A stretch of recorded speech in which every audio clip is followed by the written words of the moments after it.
It's the black guy in the corner. All right, so we're getting ready to break down Tucker interviewing Mike Huckabee. This is one of the most brilliant pieces of journalism that I've ever seen. Tucker is different, all right? Y'all gonna wanna stick around to see this one. And then, real quick, when I say brilliant, I really just mean courageous. That's probably the better way to put it. One of the most courageous forms of journalism, examples of journalism that I've seen. As I said at the outset, I said something awful that I regret that my wife barked at me about. I lashed out at Christian Zionists and evangelicals, and I just want to say again that I'm sorry. I've always liked them because they're pro-life and they're also really nice people. So for the third time, I'm sorry that I said that. I think part of my problem was I don't understand the theology, and you are not a fake Baptist minister. You're an actual minister. You had a church for many years. You're an actual theologian. So, and I mean this with sincerity, I hear people say, those who bless Israel will be blessed. I know it's a reference to Genesis. I don't understand the connection between that concept and modern Israel and the geopolitical world. And so I'm going to stand back and ask let's first define, because, from my days as a debater in high school and college, one of the things I knew, you didn't start the debate till you defined the terms. Amen. Let's define the terms. Thank you. What is, Thank you. What is a Christian Zionist? What does that mean to you? What does it mean? I don't know. It's the people who call me a Nazi for asking what Israel means. I mean, that's kind of my, I don't even know. But here's the point. If you say a Christian Zionist is a person who has a brain virus and is guilty of heresy, that's a pretty big charge. I know. I shouldn't have made it. I made it out of anger and ignorance. So, and I'm Christian, I think we can agree, is somebody who follows Jesus Christ. Exactly. Has a personal relationship with Jesus Christ, believes in his death, burial, resurrection, has repented of one's sins, and have accepted him as one's Savior. Would that be fair? Amen. Christian. Define that. Zionist. A Zionist simply means a person who believes that the Jewish people have a right to have a homeland where they have security and safety. Did you believe that the Jews have a right to live in Israel? Do you believe that Jews have a right to live in Israel? That would be a Zionist. That's all a Zionist is. I have a million questions about what all of those terms mean. Yeah. And let me start off with adding a little input. He's conflating things. He's trying to say that being a Zionist means that Jews have a right to a homeland. Even if you believe that Jews have a right to a homeland, does not mean that Jews have a right to steal somebody else's homeland where they lived for thousands of years. You get what I'm saying? Like, he's trying to act as if, oh, well, if you just believe that, Israel or Jews have the right to a homeland, then you're a Zionist. No, a Zionist is saying you believe that they have the right to that particular piece of land and taking it from whoever was there and now growing this greater Israel project. But even not even getting into that, even how they created Israel, That's a Zionist. We have the right to Israel. What makes Jewish people have the right to Israel when somebody else was living there? What makes them have the right to that? Is it because their ancestors come from there? I don't think that that's the case. If it is, then there's ways to find that out, right? So he's trying to set it up in a way where I've seen a lot of people set it up. And I don't know why Tucker or anybody else wouldn't just respond in the same way that I responded or call out the fact that you're trying to conflate two different things. Believing that Jewish people should be able to, have the right to a homeland, which how they currently construct it, which is it's exclusive to just Jewish people, which I don't know if there's any other place on the planet that actually is constructed like that. But it's just, they try to present it in a particular way, and people are smarter than this. But we'll keep going. But conceptually, I wish Israel no harm. I don't want to see them You want them to have a place where they can live with safety and security? So I saw this recently in an extremely telling. It's called New York. It's called New Jersey. I lived there. It's called Miami, South Florida. I live there. Since when are Jewish people not safe in South Florida? Like, or New Jersey, where I grew up, Jewish neighbors? Like, do Palestinians have the right to live in their homeland and feel safe and not have their homes taken from them, their land taken from them, and ethnic cleansing, not have the right to return home, not get compensated for their property that was stolen from them? Do they have that same right to not have a genocide being committed to where, 70 to 80% of their entire state is destroyed and now set up like a real estate project for Israel and whatever other powers that be want to go in there, whether it's Jared Kushner or anybody else that's setting up these new real estate deals that they've been working on for years. Remember that 60 Minutes interview? We remember. Let's keep going. Exchange between the lieutenant governor of Texas, who I know and I've always liked, and a woman I don't know, never met, who's on the Religious Liberty Commission or something. And she said, I'm a Catholic, but I'm not a Zionist. And they had this ferocious exchange. And he kept saying, and everyone on the panel seemed to keep saying, you have to believe in Israel's right to exist, which I've never kind of questioned, just for the record, but it did raise two questions I think are really important, and I hope you'll answer them. One is, where does that right come from? I would say it comes from, essentially, you could say it comes from the Bible. I would say that it does. But it comes also from a long iteration of historical precedents going to the Balfour Declaration of 1917. It comes from the League of Nations 1927. It comes from the United Nations 1947, right. The Declaration of Independence of the Israel State in May of 1948. They were immediately attacked. They won the war. They were attacked again in 1956. They won the war. They were attacked again in 1967 by 5 countries. They won the war. They were attacked again in 1973 in the Yom Kippur War. They won the war. The point is, does Israel have a right to exist? They also had wars in 1982 in Lebanon. They've had the intifadas, 2 of those. They've had Lebanon again in 06. I was there. No, I'm very familiar. Well, based on international law, no. Just because you beat somebody in a war does not give you the right to take those citizens' private property. That's the whole right to return. And when the international laws instructed Israel to compensate the Palestinians for the homes and land that they were taking, did they ever do that? I don't think so. So what laws are we going by to establish that they have the right to exist here?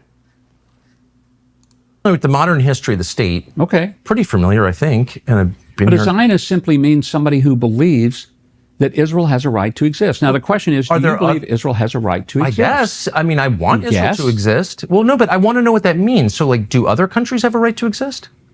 Well, they do exist. Do they have a right to exist? You keep saying Israel has a right to exist, and I want to know what other countries have a right. They have a legal right, because every international body in the last 100 years has said the Jewish people have a right I understand to their indigenous homeland. My question so that's is, a legal right. What Do other? they have a biblical right? I would say that yes, but you may say they don't. I don't know. I'm actually sincerely interested in finding out what you mean by a biblical right. But first, to the legal right, does any other country on the planet have the same right that Israel has to exist? Well, you could say, does Jordan have a right to exist? When it was Transjordan and the Brits came and divided up the Middle East, and they gave some land to Jordanians, and they gave some land to the Saudis, and they gave some land to various Middle Eastern countries, and it was all carved up. And the French gave Lebanon its right to exist. Do they have a right to exist? Do they? No. What? And to exist, how did exist turn into having your own country? You exist, you're here, you're living, you're breathing, right? So you have the right to exist.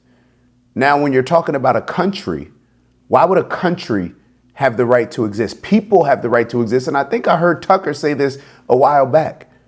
How can a country have the right to exist? Look at how the majority of our countries, look at the map. Look at how the majority of our countries were created, especially living in these days and times where a lot of them were created based on colonizing, right? Imperialism. So if that's the case, even looking at America, does America have the right to exist? No. Not the inherent right, not the biblical right. Now, did America win a war and take it? Absolutely. America went and took something. But you wouldn't say that America has the right to exist or had the right to exist, especially saying that it's biblical, because then you would be implying that all lives are not equal, right? That certain lives are superior to others, that there's certain groups of chosen people, certain groups of people that God favors over other people just based on what, their race? Because why would America have the right to exist based on any other reason outside of might equaling right when you had to kill hundreds of millions of people throughout the Americas? Hundreds of millions of people throughout the Americas. You're telling me that God gave you that right? Isn't that a violation of the commandments? And a lot of times when Christians have these conversations, in my opinion, just my opinion, it's very hard for Christians to call out Jewish people the Jewish state of Israel when it comes to their right to exist, because it's the pot calling the kettle black. Let's just be real. It's the pot calling the kettle black. This is like, this is manifest destiny. This is doctrine of discovery. This is manifest destiny and doctrine of discovery, where people have convinced themselves that God gave them the right to go out and conquer any land of people that doesn't worship the same God or worship the same ways and believe in the same religion as those people see fit.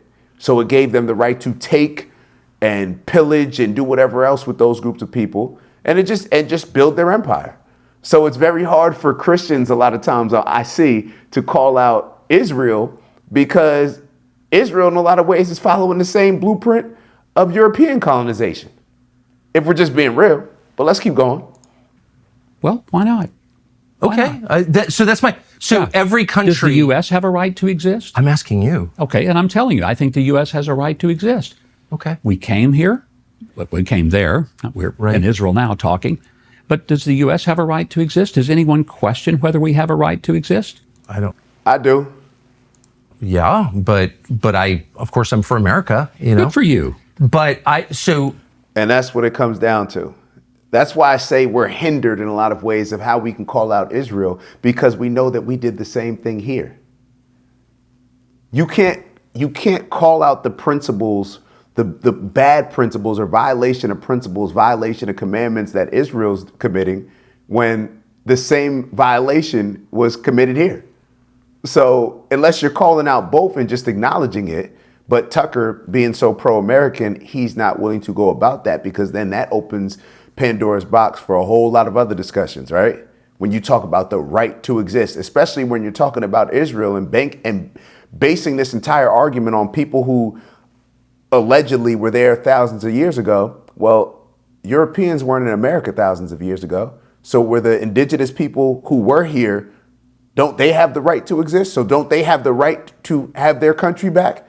And this is one of the things that I always point out when it comes to Israel and a lot of Jewish people that are Zionists. It's like, you're sitting here living in America, in a land that 600, 700 years ago, the people who were indigenous to here are no longer here.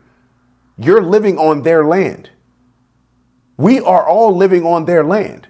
So if that's the case, and we're living on their land, but Israel then wants to justify why they're able to ethnically cleanse, commit a genocide, and take Palestinian land to create their own state, then perhaps all of the Jewish people that are Zionists that are living in America should give up their land and give it to the indigenous people that were living here.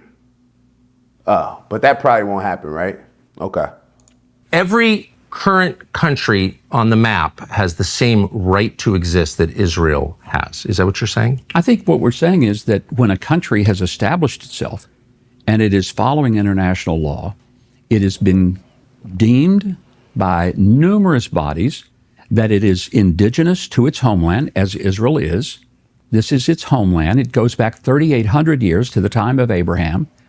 It's not that hold on. Now I'm the getting Jewish people just showed up here in 1948 and said, we're going to have some land. Hold on. here." So those are two different tracks, and I just want to make sure that we separate them so I understand each one separately. All right. So you're saying there's the modern legal framework, and so you said a country that abides by international law has a right to exist. I would say that is a part of its existence. Would the inverse be true that a country that does not abide by international law forfeits its right to exist? Not necessarily if it has the capacity to stay and make its case known.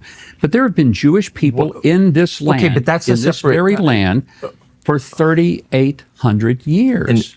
Okay. So, but you're saying as the modern nation state with borders and a military and a Knesset and just all the kind of trappings of a modern country, all of which I support, that country has, every country on the planet has the same right as Israel to exist because it does exist. Is that what you're saying? I'm just trying to understand the concept here. Well, I think what we're trying to get to is Christian Zionism, and you've taken this way off the road I don't here. know that I have. I don't mean to. Christian Zionism is a separate thing, but I just keep hearing people say Zionism is the belief But that's the fundamental argument that's going on. Does Israel have a right to live in their indigenous, ancient, historical land, a land that has been affirmed throughout international organizations, a land that has direct ties to the Jewish people? I just want to know if this... We got to stop with this.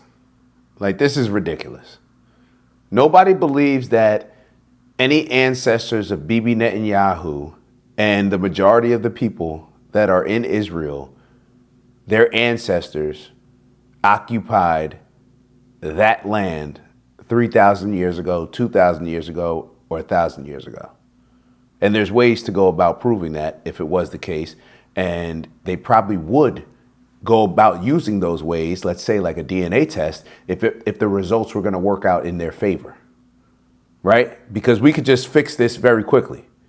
So the fact that Mike Huckabee is trying to act as if Bibi Netanyahu and the people that are living in Israel, like those people are the indigenous people there, like that's not like, are we really doing that? Like, are we really doing that? Do we really have to act as if there were people with the skin color of Mike Huckabee and Bibi Netanyahu living in that region? And if it was, then please give me the information. But I have not seen any research that says that. And I don't want to hear about, well, over time and moving to this different place and that different place, the skin got lightened. Knock it off. Knock it off. No. Like, we got to stop. We don't have to stop doing anything, but, you know, you can believe what you want to believe, but come on now. There's certain things that are just not realistic. This is a universal principle. I guess that's what I'm getting at, because if it's not, then it's meaningless to me, because as a Christian, I believe in universal principles. Something is right for everyone or it's wrong for everyone. We don't believe in special cases. But here's the question. If the Jews didn't have this land, would the Jews have a right to any land? I don't know. I'm not attacking the Jews. I'm asking if this applies to every people and every nation. Does every nation have the same right to its own homeland, to its own physical land that you say Israel does? I feel like we're in a rabbit hole here. No, I think it's a very straightforward question. No, but does that right extend to other countries other than Israel? But the most important thing that is going on in our culture right now is whether or not the people that are yelling in the streets from the river to the sea, whether that's a legitimate point of view to say that there should not be a Jewish homeland. There should not be a Jewish state. You'll never hear me say that. I just want to know. I know you haven't said it, but that's the argument. It's one of the arguments. If Jewish people decided to move into, I don't know, another place in the world, let's say, hey, no, we spun the, I used to spin the globe and you just put your finger and we landed on somewhere in America. Would we just say, okay, this is where we chose, so therefore they have the right to this land?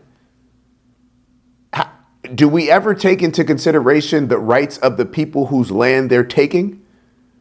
Like, when we talk about the right to exist, how come that same right never extends to the people that were actually already existing in that area? right? So mind-boggling. But they know the games that they're playing. Like, this is not a serious type of thing. They know the games that they're playing, and they've relied on people just being too scared to bring about these type of questions for whatever reason. The threat that you may get canceled, you may get labeled an anti-Semite, all these different things. They know, and all of us know. What's going on globally, and the United States, excuse me, has a pretty narrow view, I would say, in our media culture, of what's happening around the world. There are plenty of countries having this debate. Stonehenge is a lot older than the first temple in Israel. And it was built by the same people who live there now. It's the same people. And they are being pushed off their island and outnumbered by people from other places. And so in Great Britain, in Ireland, which is also a country with a nation of people, a race, if you will, that is being displaced, replaced. Who are they being replaced by? Immigrants. Okay. From other places. I just wanted to clarify because I was one of the... Well, just as a demographic matter, it's just like you can look at the numbers. It's not controversial. Just look at the numbers. There'll be a minority in their country. And their people have been there longer than Jews have been in Israel. Yeah. And so they're having this debate too. That's all I'm saying. And lots of places are having this debate. Sure. So does that principle apply to everyone, or is it specific just to Israel? I think it applies specifically to Israel. It applies to anyone who can prove that they have some connection to the land and connection to the history and connection to international law.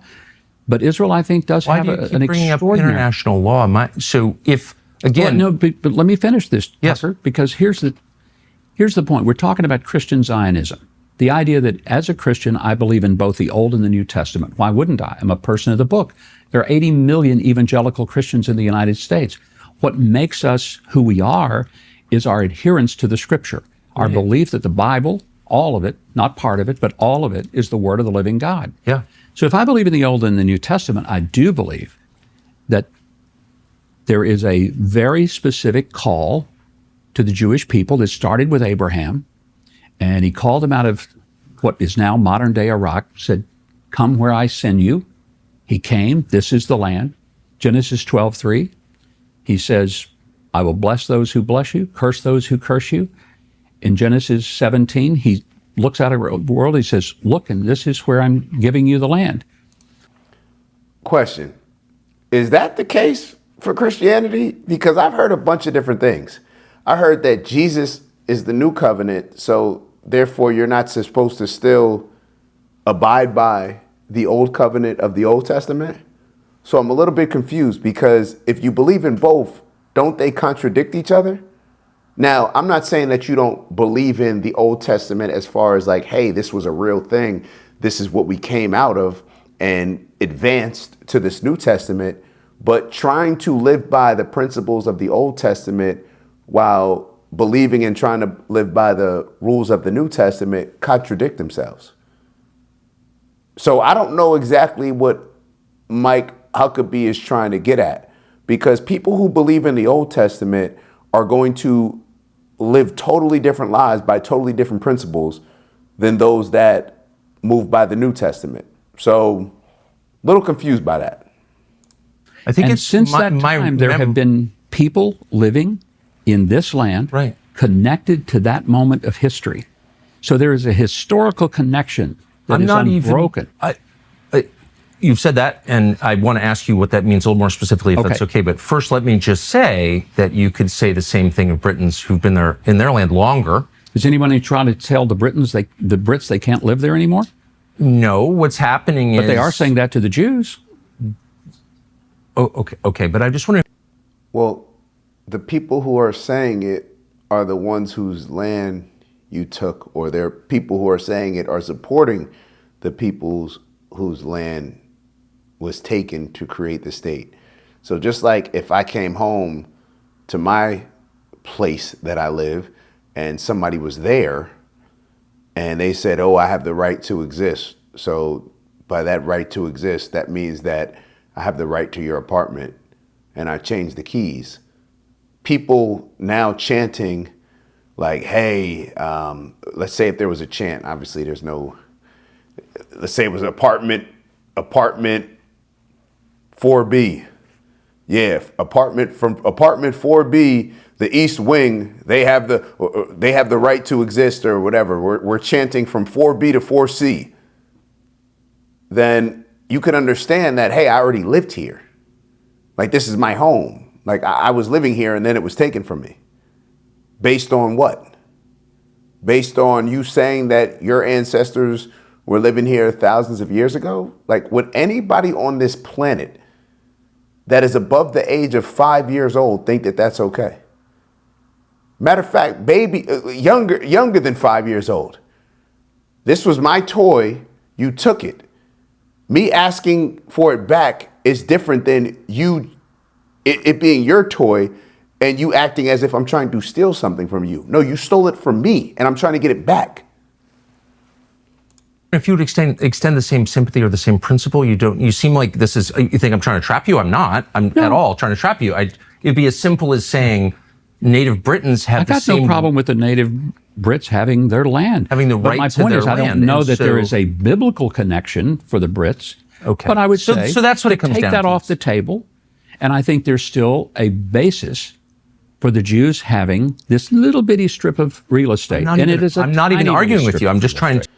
I have a real problem when people use religion this way, especially when it's using Jesus this way. Jesus has always sounded like an amazing man, that if the majority of us, or if more of us, were to live and embrace Jesus's principles, I have zero doubt that this world would be a better place. But using Jesus's principles and thinking about the type of person that you've learned Jesus to be, do you think, just from that standpoint, when we ask ourselves, going back to those bracelets that we used to wear, WWJD, what would Jesus do, right? What do you think Jesus's perspective would be on this? That, oh yeah, y'all could take those people's land. Like, is that what we're, like, just boiling it down to that part? Do we think that Jesus would be okay with this? Do we think that Jesus would be supporting how the state of Israel was created? But then you're using the Bible, you're using Jesus, you're using God to rationalize something that, if we're all being honest, we know that does not seem like anything that Jesus would be okay with. And when I bring this up, when it comes to a lot of the teachings of the Old Testament, and I question, like, damn, this is God saying this stuff? This is God talking about the Amalekites? This is God telling us how we could treat these women? This is God talking about obey your earthly master? This is God? That doesn't. But then when I have that conversation, then you're questioning my principles, and it was written by God. No, well, it wasn't written by God. It was inspired by God. Like, we got to be able to have an adult conversation about this stuff for any of this stuff to make sense. Because if we can't have adult conversations about Christianity, then we're never going to be able to properly call out what's going on right now with Israel. That's just my opinion.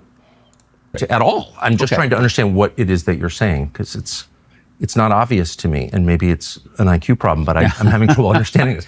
But let me just go back to just clarify one thing. Okay. You've brought up international at least twice, maybe three times, as a basis for Israel's legitimacy. If Israel was out of compliance with international law, whatever that is, would it be less legitimate? Depends on if the law and the way it's applied is legitimate. There are some applications of so-called international law that are not legitimate. I agree. Look at the ICC or the ICJ. I agree. Utterly ridiculous. One of the reasons I'm so grateful President Trump and Secretary Rubio are pushing hard, trying to get rid of the ICC and the ICJ, is because they have become rogue organizations that are no longer really about an equal application of law and justice. I don't know enough about it to say if that's true or not. But I'm interested that you yourself appealed to international law as a basis of Israel's Well, what I'm looking legitimacy. at is the whole of the last 100 years. The Balfour Declaration is not exactly international law, by the way. It was a letter, I think. It was maybe not law, but it was a declaration.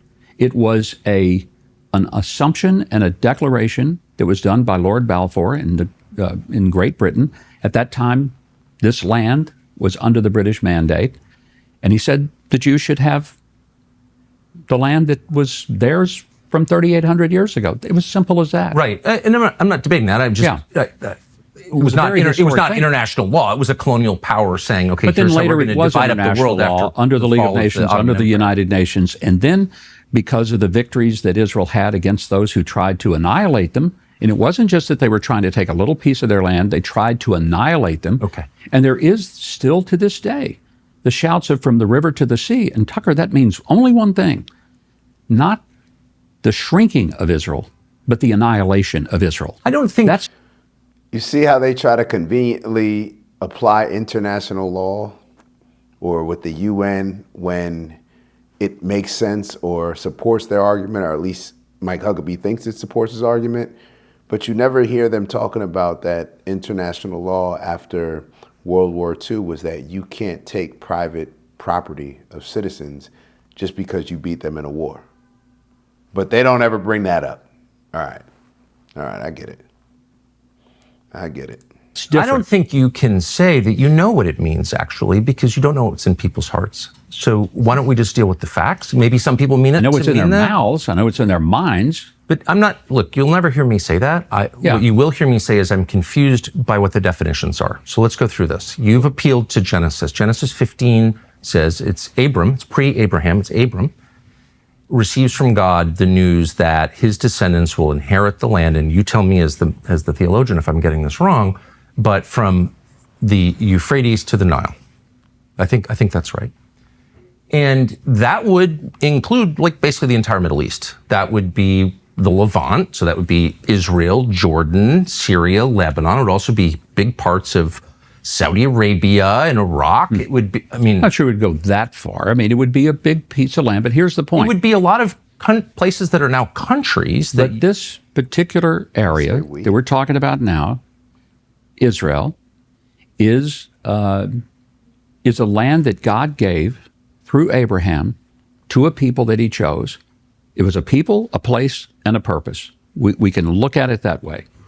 Christian Zionism, I want to go back because that's where we started on I'm not this. going to let you off on this because you have said ahead. it 3 times Okay. that God gave this land to this people. And so it is entirely fair for me with respect to ask, what land are you talking about? Because I just read Genesis 15, as I have many times. And that land, I think it says, from the Nile to the Euphrates, which is, once again, basically the entire Middle East. So God gave that land to his people, the Jews, or he didn't. You're saying he did. What does that mean? Does Israel have the right to that land? Because you're appealing to Genesis. Yeah. You're saying that's the original deed. It would be fine if they took it all, but I don't.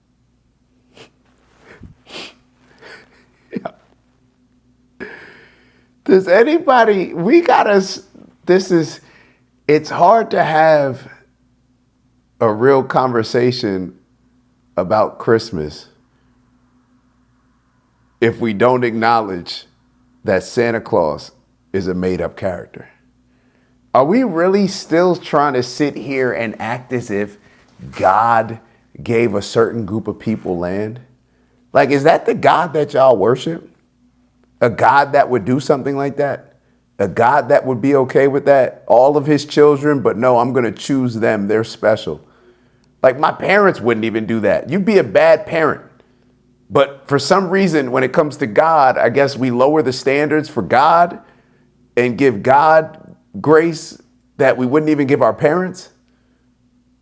Shouldn't God be the standard rather than us lowering our standards to justify something that we are conveniently putting in our minds that God said? But are we willing to have this real conversation when it comes to religion? And this is why I said earlier that it's very hard for Christians a lot of Christians, in my opinion, to have this real conversation when it comes to Israel. Like, we're really going to sit here and act as if God gave a certain group of people land. Like, come on, bruh. It's like the type of God that is represented by so many people, or I should say misrepresented by so many people, in order to justify the selfish things that they want. The type of God that we just accept based on them trying to justify things that are good for them, not caring about anybody else, which is probably the most ungodly thing that you can do, right? God is about bringing us all together, right? All of his kids. But we just sit here and condone this. We just sit here and condone this. Like, shouldn't we take this as extremely disrespectful? Like, and let's say that there was a God that was doing all of these things that, once again, if a parent was doing it, we'd have an issue with it. Is that a God that y'all want to worship? Does that sound like a God? That doesn't sound like a God. That sounds like somebody closer to the other side. But like I said, people are not willing to have this conversation.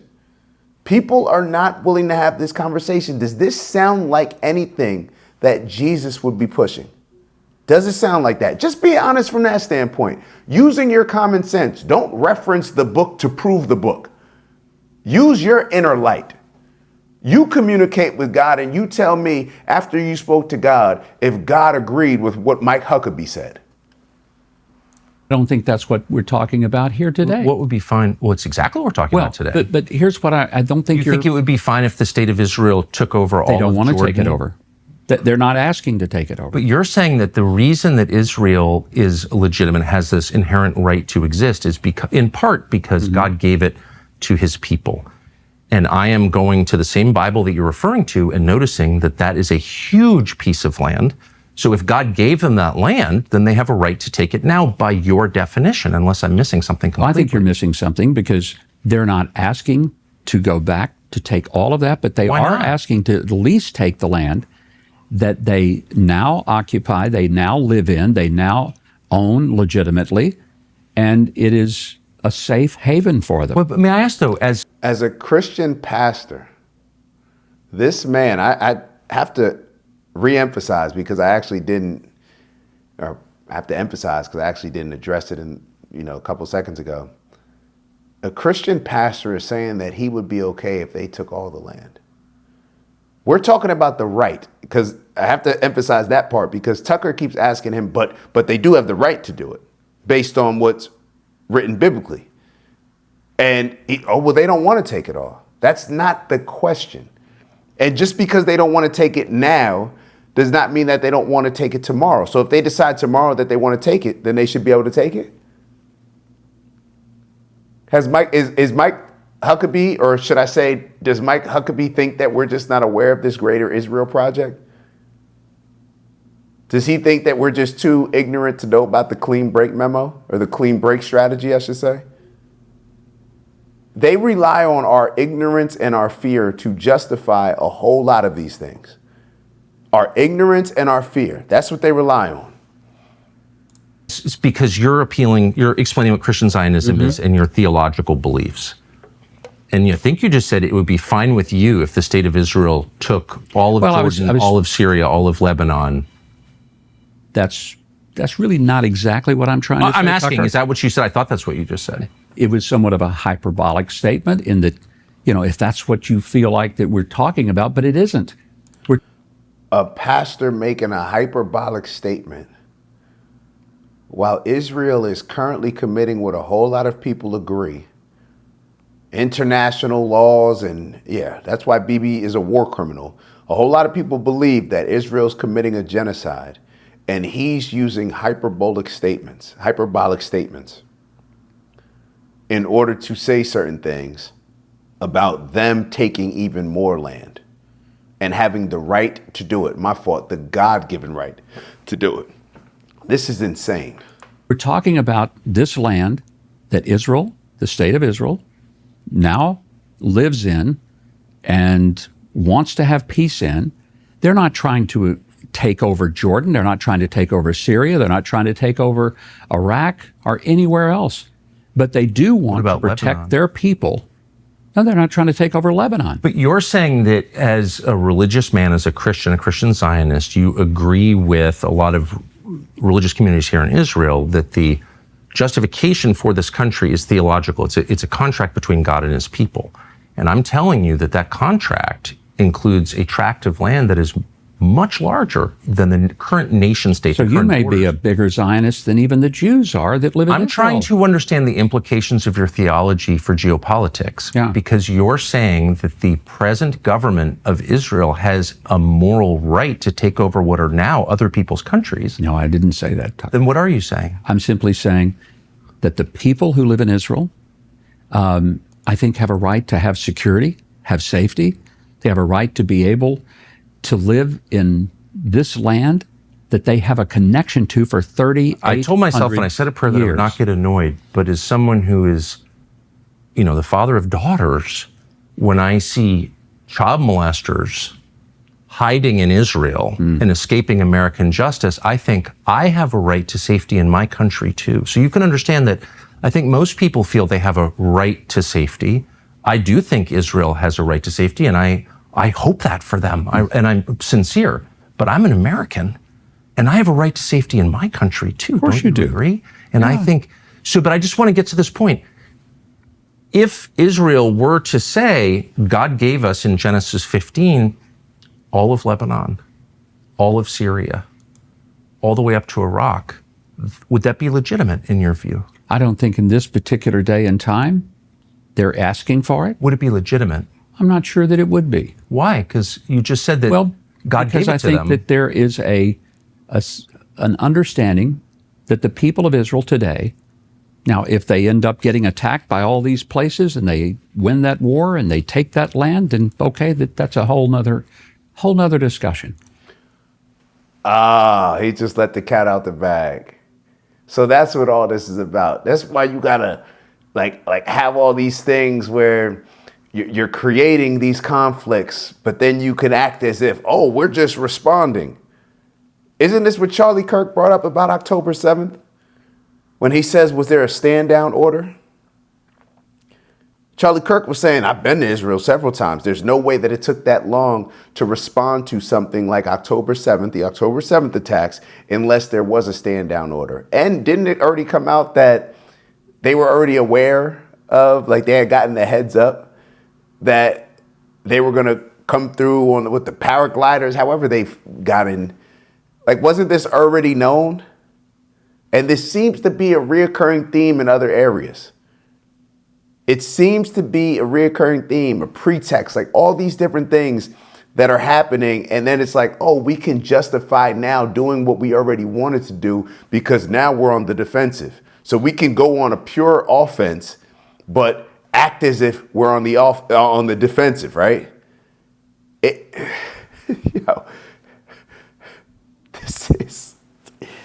This is wild. This is wild. But you and I started out. We started talking about something simple: Christian Zionism. But it turns out it's not simple because the core of Christian Zionism, you said, and I'm quoting you, is the understanding, the belief, the theological understanding that Jews have a moral and legal. We went through the legal, biblical, moral deriving from the biblical, from the promises in our Bible, which we share with the Jewish people, the first part of it, the Old Testament, that it derives from God's promise to the Jews. And so I have two questions. What are the borders of that? And who are those people in 2026? And you're not the first person I've asked, but you're the most reasonable, most gentle, most theologically informed person. So I'm really hoping for an answer. Yeah. The first question was the borders. I can't get an answer. Yeah. Those borders are. So I'm going to give up. But the second question is every bit as pressing, which is who are the people? Who are the modern? Yes. Who are the descendants? So we know, and I believe, and I agree with you as a Christian, that God promised this land from modern day Iraq to modern day Egypt to this people, the Jews, to Abram's, actually not to Abram's descendants, as it says in Genesis 15. Who are his descendants now, and how do we know who they are? I think. And I want to be very clear. This is what I was pointing out. It becomes very difficult for somebody like a Tucker, who believes in the Old Testament as well as the New Testament, to properly call out a lot of this stuff. So Tucker believes that God did promise a group of people this land, a particular group, descendants of Abraham.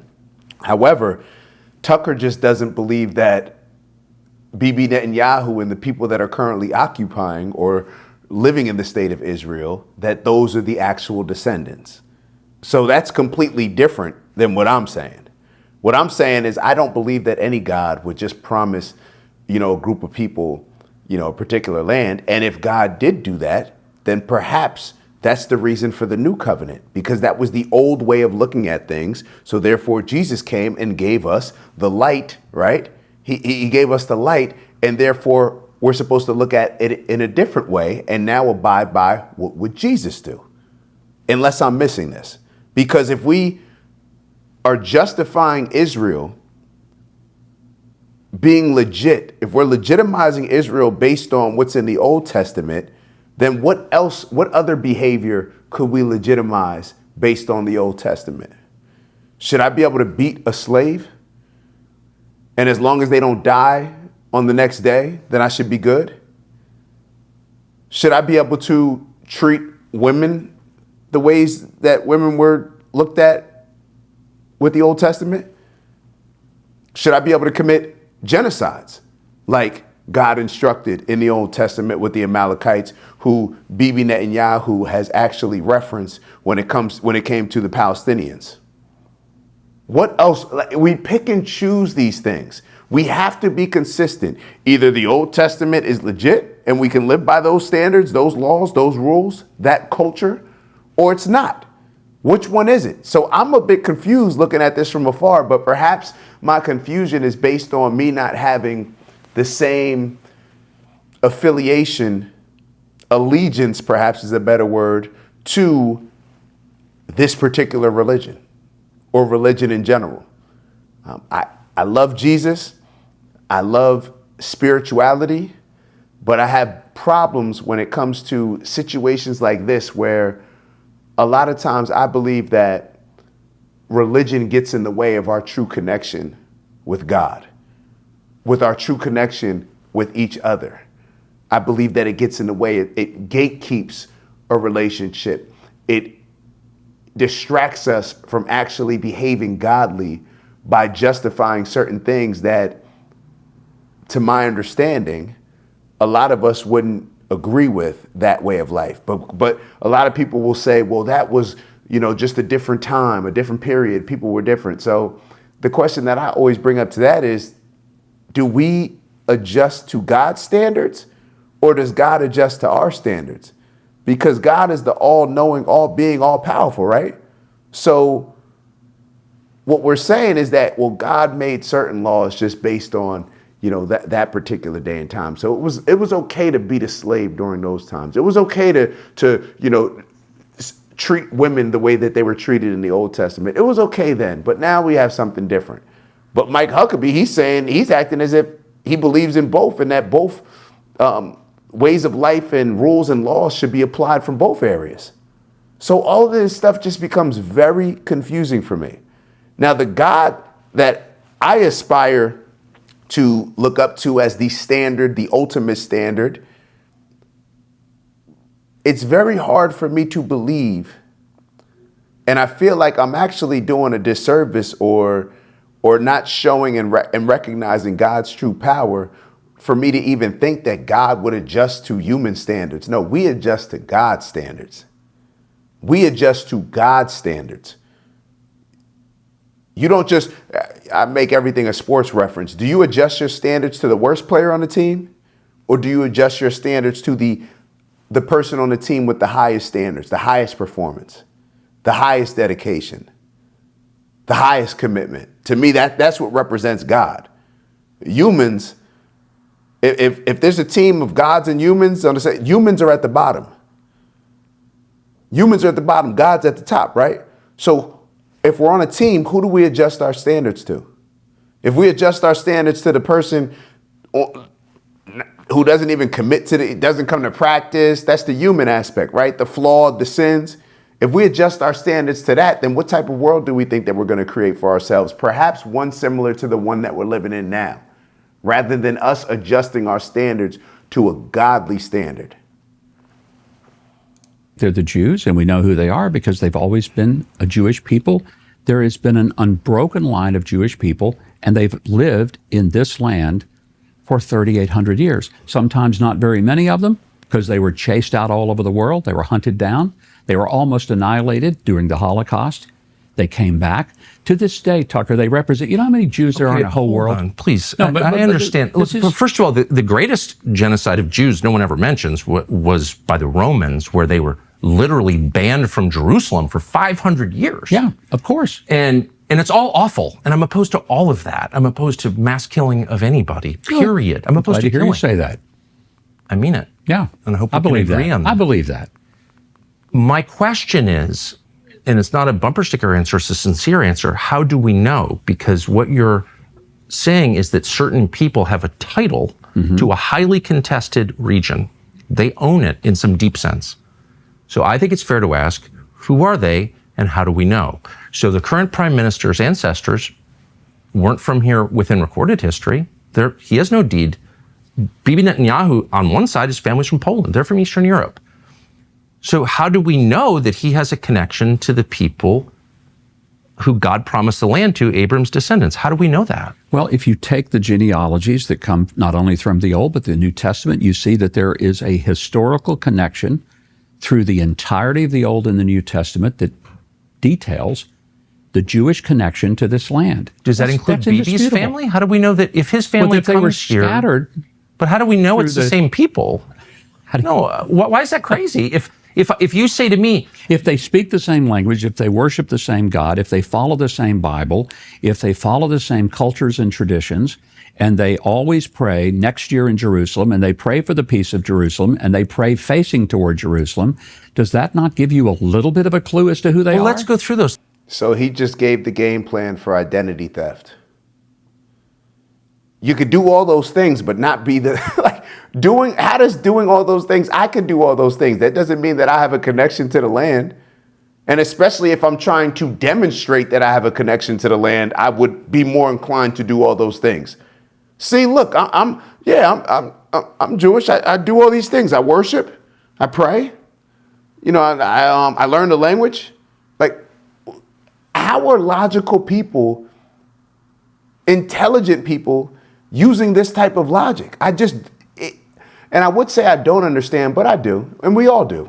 We do. We know exactly what's going on. We know exactly what's going on. Let me see how much more of this segment we got. All right, let's keep going. Things, because I would like to have a rational, this is the conversation I've wanted. Bless you. Thank you for doing this. Let's just go through those things. Okay. So one of the things I admire most about Israel is they resurrected a dead language in 1948. Good for them. Well, they really didn't resurrect it. It was existent. Okay, I'm not. That's not. That's a compliment. I'm not slighting. No. But it is the first time in all of human history that a language has survived through this length of time. It's. I would call it. You might not, but I would call it a miracle. One of many. Okay. That you can attribute to this. I think it's wonderful as someone who loves language. Netanyahu's parents did not speak Hebrew. Okay, they didn't live in this region. Netanyahu, the founders of this country, were mostly secular. Some of them were avowed atheists. They were not praying for the peace of Jerusalem. They weren't praying at all because they didn't believe in God. There's no genealogy linking their families to the people of this land 3,000 years ago. They're not. So how do we know, since they didn't share a language, they didn't share a religion, they had no religion whatsoever, how do we know that they had a right to come here from Eastern Europe and But they were scattered. take the land? They were scattered to Eastern Europe. that. They were scattered all over the world. There were many in Ethiopia. They were in Russia. They were in Poland. They were throughout Asia. Jews were all over the place, but they were that. still Jews. But they were still Jews. Okay, That's so then what let made me them get to the unique. nub of the question, since again, a lot is at stake, a lot of money is at stake. Land is very valuable. Israel has a lot of resources. By the way, if you're accused of a crime, you can hide here. That's a pretty good passport to have. It's a good thing, right? So who's entitled to it? I don't understand, and you're very discouraged in the United States from asking this question for some reason. It's a totally rational No, I'm not question. discouraged. No, you're not discouraging Yeah. me. Others do. You're like the only person I can have this conversation with. Everyone else will be like, shut up, Nazi. It's a foundational question.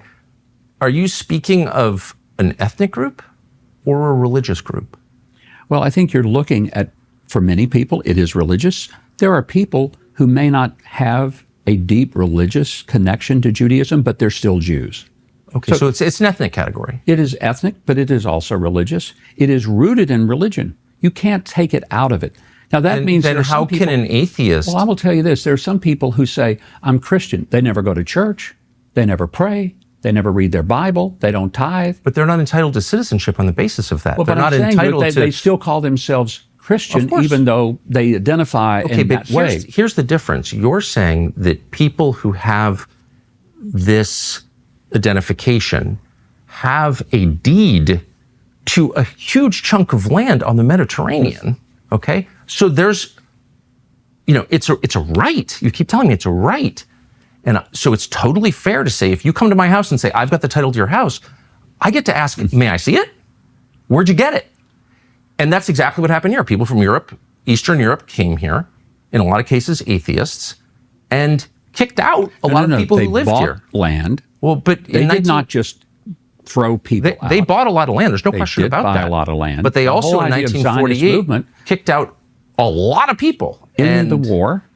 It was a war. I agree. Yeah. I'm not want to relitigate the history. I'm just saying it's a fact. Okay. I don't know what Tucker's talking about, a lot of land, but based on the research I've done, I guess that's relative when it comes to a lot of land. Matter of fact, I would look it up, but I've done this before. Let me not even. It's based on what I looked up before. I remember seeing something like 6% or something like that. Maybe it's significantly more, but to my recollection, it was somewhere around that. But I may be completely wrong, so don't hold that. But it doesn't matter how much land you bought. You still took a whole lot of other parts of the land, right? That's the whole reason why the international powers that be or influences said that you have to compensate the people whose land you took, whose homes you took. Did they do it? Not to my knowledge. Okay. Including a lot of Christians wound up fleeing, and they lost their homes and they've never been allowed back. And all of this was justified on the basis of this identity that is the ticket to the right that you keep referring to. So my question is very simple. I'm going to wait patiently for an answer. Does this right derive from religious affiliation or from genetics? And I would say it's both.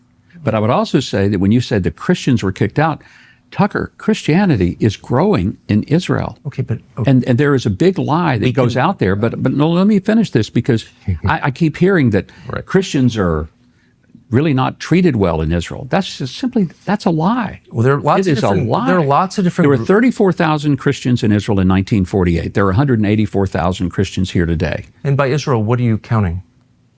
You talking about the land? What territory are you counting? I'm counting about Israel proper? Or are you counting about Israel the West proper Bank as well and Gaza? I mean, what do you, when you say Israel, those numbers apply to what landmass? It would be in Israel proper. Okay. There are 184,000. Now, I'll tell you where Christians are not doing very well. They're not doing very well in the Muslim-controlled countries. There's almost no Christians in Qatar, for example, except those who live in the Christian ghetto, who are the service workers. I'm sorry. Look, I don't want to argue with you. There are many more Christians in Qatar than there are in Israel. That's not true. It actually is true. And I refer you to Wikipedia, Mr. Ambassador. Wikipedia. I refer you to the government of Qatar, the government of Israel. These are knowable facts. I'm in Jordan, by the way, numbers are down. In Syria, the numbers are down. In Lebanon, the numbers are down. I'm just telling you that about twice as many Christians. But they live in the enclave. They are not native Qataris.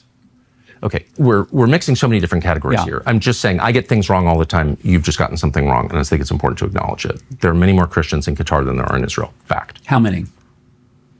Now you caught me. I don't know. I can look at my phone, but I was just there, and there are many more. Like, whatever. But I just want to get. Don't worry, I got you, Tucker. All right, so real quick, Google AI search. Are there more Christians in Israel or Qatar? Let's take a look. There are significantly more Christians in Qatar than in Israel. While Israel has a larger population of indigenous and citizen Christians, Qatar's massive expatriate, hopefully that's the right way to say it, expatriate workforce. I'm pretty sure I'm mispronouncing that. It's not spelled patriot, but yeah, whatever. Workforce includes a much larger total number of Christian residents. Population comparison. So Qatar, there are an estimated 400,000 to 500,000 Christians. They make up approximately 13.1% to 15.4% of the total population. I did not know that. The vast majority are foreign workers from countries like the Philippines, India, and various Western nations. Israel, there are approximately 185 to 188,000 Christians. They represent about 1.9% of the total population. Unlike in Qatar, most Christians in Israel are Arab citizens who are indigenous to the region. All right. Interesting, interesting. I guess while I'm here, I should say, let me ask Google AI this other question. So what percentage of land did Israel buy from Palestinians before Israel was created as a state? Or what population of land did, I guess you have to ask, did Jewish people buy? Did Jewish people, because obviously Israel wasn't created. So let's take a look. Let's see what they give us. All right, they're giving us all these websites. Bro, just give me an answer. Okay, so I hear saying something.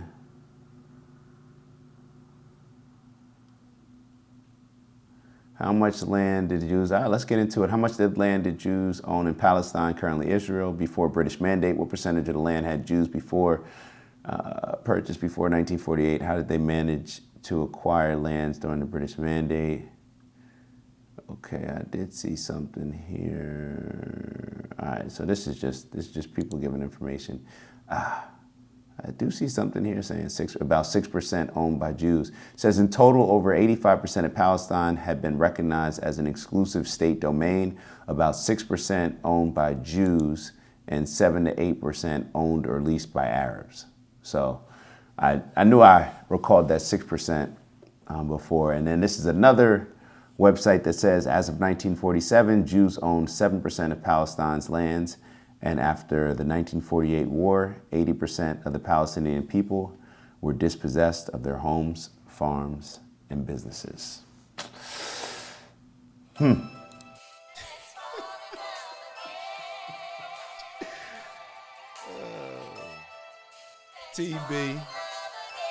GI, TC. It's the black guy in the corner. But they'd rather see a nigga on the corner. They say I'm stealing Nick's clips like I'm stealing Nick's chick, not knowing that I hit him first week for the lick. I said, Nick, I could post here while you post there. Let's run the ads up, then let's meet up over there. Let's figure out a split that's honorable and fair. Tell me where you trying to take it. Bro, I'll meet you there. 1600 Penn, Wash, DC. Swear I saw the vision riding through the DMV. I envision prayers, but I could do VP. Hillbilly, Elegy, fuck, I look like JD. Shout out my cheat code, Dave and Karen raised me. And my big bro, a nuclear family. And they don't like that. Strong fathers in the crib, BLM for that. LBJ society created all that. Victimhood mentality, I can't embrace that. And everything they taught in school, assume it's all cap. Everything I said I'd be, I am that.